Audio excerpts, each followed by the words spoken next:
అది కూడా ఏంటి 100% స్ట్రైక్ రేట్తో నెగ్గాడు. ఎవరైనా నెగ్గారు చెప్పండి. డిప్యూటీ సీఎం పవన్ కళ్యాణ్ గారు ఉన్నారు కదా, ఎలా అనిపిస్తుంది? పొలిటికల్లో ఉన్నారు కదా ప్రజెంట్, రూలింగ్ ఎలా అనిపిస్తుంది? రూలింగ్ చాలా బాగుంది. ఆయన్ని ఓట్లు వేసుకొని మేము అందరం గెలిపించుకున్నాం. రోడ్లు వేస్తున్నారు, పల్లెలకి పండగ ఇలాగా ఉంది. బాగుంది, చాలా బాగుంది. బేసికల్లీ పవన్ కళ్యాణ్ని చాలామంది పాయింట్అవుట్ చేసి టార్గెట్ చేసి మాట్లాడుతున్నారు కదా, వ్యక్తిగతంగా తిడుతున్నారు, కామెంట్స్ చేస్తున్నారు, రూమర్స్ కూడా ఎక్కువ స్ప్రెడ్ చేస్తున్నారు, సొంత ఇంట్లో వాళ్ళని లేడీస్ని కూడా రేస్ చేస్తున్నారు. ఎలా అనిపిస్తుంది మీకు అలా చేయడం? ఎలా అనిపిస్తుంది? అవన్నీ కామన్ అండి. రాజకీయాల్లో పాలిటిక్స్ అంటే కామన్. ఇప్పుడు ఒక పళ్ళు ఉన్న చెట్టుకే కదా మనం రాలేసి కొట్టేది. పళ్ళు లేకపోతే ఆ చెట్టుని పట్టించుకోరు కదా ఎవరైనా. ఇవన్నీ ఫేస్ చేసుకుంటూ వస్తున్నారు కదా, ఇన్ని ఫేస్ చేసుకుంటూ వస్తున్నారు కదా. పవన్ కళ్యాణ్కి చాలా అంటే చాలా బ్యూటిఫుల్ లైఫ్ ఉంది, కొన్ని కోట్లు వస్తాయి ఆయనకి యాక్టింగ్ చేస్తే. ఎందుకు అవన్నీ వదులుకొని ఇలా వచ్చి అందరితో మాట అనిపించుకోవడం అవసరం అంటారా పవన్ కళ్యాణ్కి? పవన్ కళ్యాణ్ గారు అందరిలా కాదండి, ప్రజానాయకుడిగా ఉన్నారు కాబట్టి ఆయన ఎన్ని మాటలన్నా పడుతున్నారు. ఆయనకు నచ్చింది చేస్తున్నారు. ఆ సిద్ధాంతం అలా ఏంటంటే జనాలకి ఎలాగోలా ఉపయోగపడాలి ఏంటని ఆయన సిద్ధాంతాలు నచ్చినాయి.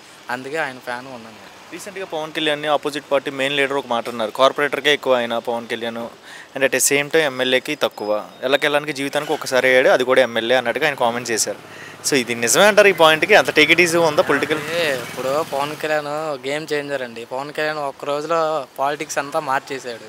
ఇప్పుడు ఎవరో ఏదో మాట్లాడినారని ఇప్పుడు అధికారంలో లేకపోతే అలాగే మాట్లాడతారు. అవన్నీ పట్టించుకుంటా, ప్రతి ఒక్క మాట పట్టించుకుంటా ఉంటే అవ్వదు కదండి. అది ఆయన కెరియర్ చాలా ఉంది. ఆ పాలిటిక్స్గా చాలాసార్లు ట్రై చేశాడు. ఆయన ఓడిపోయాడు, చివరికి నెగ్గాడు ఆయన. అది కూడా ఏంటి 100% స్ట్రైక్ రేట్తో నెగ్గాడు. ఎవరైనా నెగ్గారు చెప్పండి. పవన్ కళ్యాణ్ని ఫ్యూచర్లో ఎలా చూడాలనుకుంటున్నారు? పవన్ కళ్యాణ్ గారు సీఎం అవ్వాలి, అదే మా కోరిక. కమింగ్ టు మూవీస్ పరంగా హరిహర వీరమల్లు మూవీ కానీ, ఓజీ కానీ, మూవీస్ అప్డేట్స్ పరంగా వస్తున్నాయి కానీ వెళ్తున్నాయి కానీ సరైన షెడ్యూల్ ఇవ్వట్లేదు. ఈ మూవీస్ పరంగా వస్తాయా రావా? అది ఓజీ అయితే టైం పట్టేట్టుంది. వీరమల్లు అయితే సాంగ్స్ వదులుతున్నారుగా, వస్తుంది నాకు తెలిసి. దీంట్లో మాట వినాలి సాంగ్ పాడారు కదా, ఎలా అనిపించింది మీకు? మాట వినాలి సాంగ్ మళ్ళీ పవన్ కళ్యాణ్ వింటేజ్ బ్యాక్ అని అనిపించింది. ఎందుకంటే కాటమరాయుడులో పాడాడు పవన్ కళ్యాణ్, దాని తర్వాత అజ్ఞాతవాసిలో పాడాడు. మళ్ళీ పాత రోజులు గుర్తొచ్చినాయి అన్నమాట. ఒక మాటలో ఏం చెప్తావు పవన్ కళ్యాణ్ గురించి? పవన్ కళ్యాణ్ గారు అంటే పవన్ కళ్యాణ్ గారికి ఫ్యాన్స్ అంటాడు. నేను కల్ట్ ఫ్యాన్, భక్తుడు అనమాట, అంతే. ఏ విషయంలో ఇష్టం పవన్ కళ్యాణ్ నీకు? పవన్ కళ్యాణ్ గారి వ్యక్తిగత జీవితంలో చాలా ఇష్టం అండి. ఆయన చేసే